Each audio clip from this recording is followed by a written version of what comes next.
Hello everyone, right now I'm heading to Starbucks.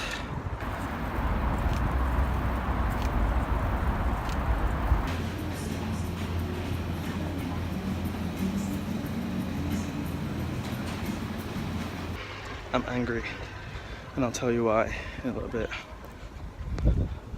Probably a small thing to get angry about, but I hate being accused of like not paying for something or stealing something or trying to get something for free. And that's what just happened. The bus driver accused me of not swiping my card, but he made it like a massive scene, like shouting and standing up in his chair like, "Hey, come back! You didn't swipe your card!"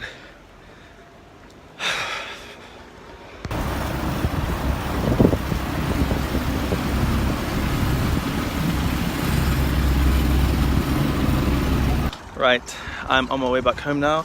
Hillary is still at work for about another 2 hours.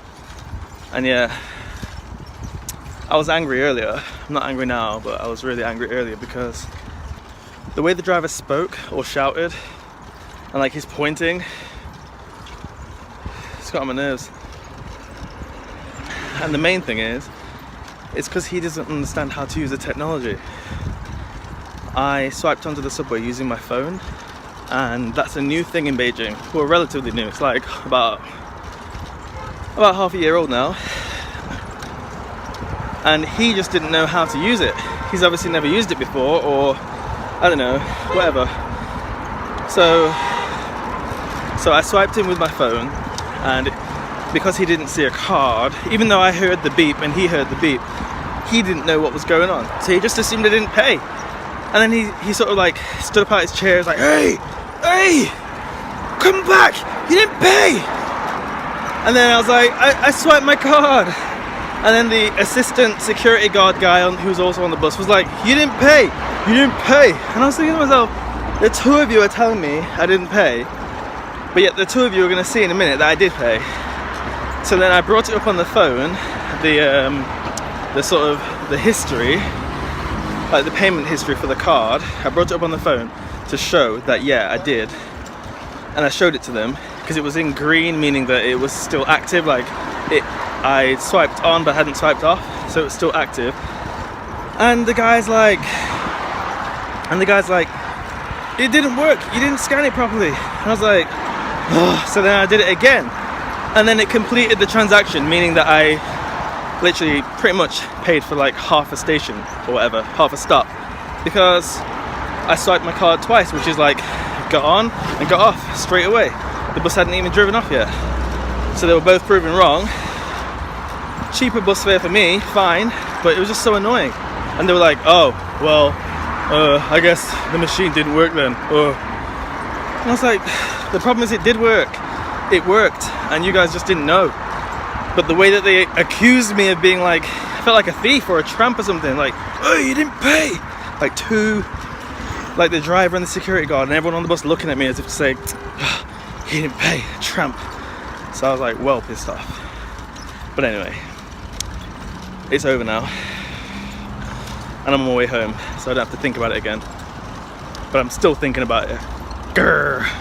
So let's show you the building that £900 a month gets you in Beijing.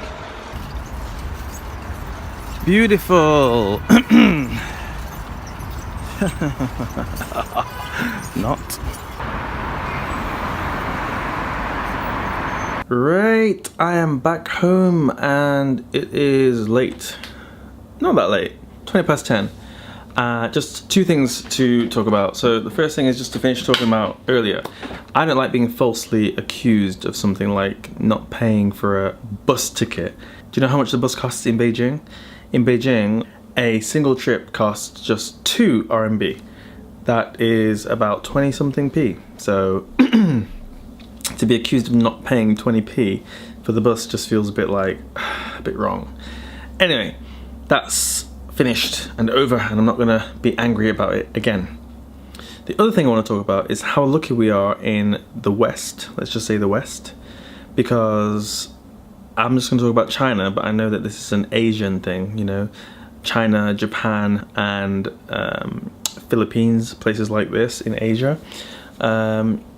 in Asia, the culture of having extra classes is intense. It's crazy, you know? Some of these families are spending more than £2,000 a month on extra classes for their kids. So this is, aside from everything else that they already have to spend, extra classes for their kids. For example, not including school fees. After school, the kids here finish school at about 4 or 4:30, and after school they then go to English classes, extra maths classes, extra Chinese classes, just extra classes for everything. And they aren't cheap. These classes are not cheap. And a lot of families are spending more than £2,000 a month on extra classes. Think about that for a second, and then think about how lucky we are in the West. Because when I was growing up, I didn't have any extra classes. I had activities. So I had stuff like, I went to athletics club, and I went to a drama club, and I went to, what else did I go to? Scouts, and I forgot. And we had some after school stuff, after school lessons, like the school, after school, and then your science teacher or your maths teacher or your English teacher would say, hey, after school, we can have like an extra hour of classes and whatever, just to help you pass the test. And we would do that. But it wasn't paid for extra classes, that you would go to some training center that specializes in this. So you go to the maths training center that specializes in maths, and it's got like all kinds of different maths books and maths curriculum and all sorts of stuff, and all different math teachers you can choose from. And then you pay like however much for a term of classes, and you maybe go there twice a week or once a week or whatever. And then they have tests as well. So not just your schoolwork, but you have the extra class that has its tests as well. Really strict, almost as strict as the schools. It's crazy. And I was just thinking about it today because one of my old students from when I was working at the training center, they had classes every single day. They had no free time. As in, like, any free time was sleeping time, pretty much. There was no free time. So, for example, from 4 o'clock until 8:30, they were just in classes, different classes. And then by the time it's 8:30, it's eat something real quick and then go to sleep. Because when you're at school, you should be going to bed like about 9 o'clock or 10 o'clock or whatever, So it's crazy. They have no playtime, just class, extra class. But to these kids, a lot of them, it's just normal because they've never had it any different. They've never had, finish school at 3 and then play until 9. They've never had that. So it's just completely normal to them. Whereas, I'm imagining back home, if someone told you that you're going to finish school at 3 and then have classes until 8:30 and then go to bed at 9:30, people would be going crazy. Oh. And plus, if they said that in order to pass the school exam, you need to have extra maths classes outside of school that you have to pay for by yourself, and it's going to be like £1,000 a month. Imagine that. Wow. So, and that also brings me to my next point, how much money there is floating around in China, because I'm telling you, even the poorest of the kids here have extra classes. The quality is different, and sure, the price will be different, but everyone is having extra classes.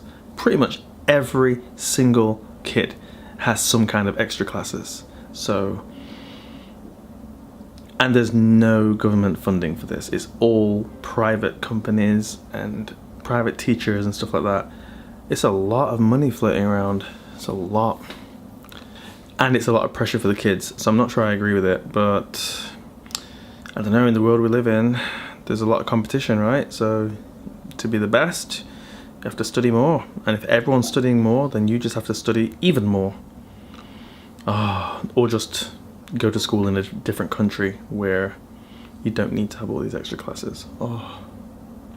Right then, so what's your view on my 2 topics for today? 1, being accused of stuff that you didn't do, and 2, extra classes for kids. Like, I'm talking hardcore, all the time extra classes. What's your opinion? Let me know in the comments down below, and I'll see you tomorrow. Bye bye, peace.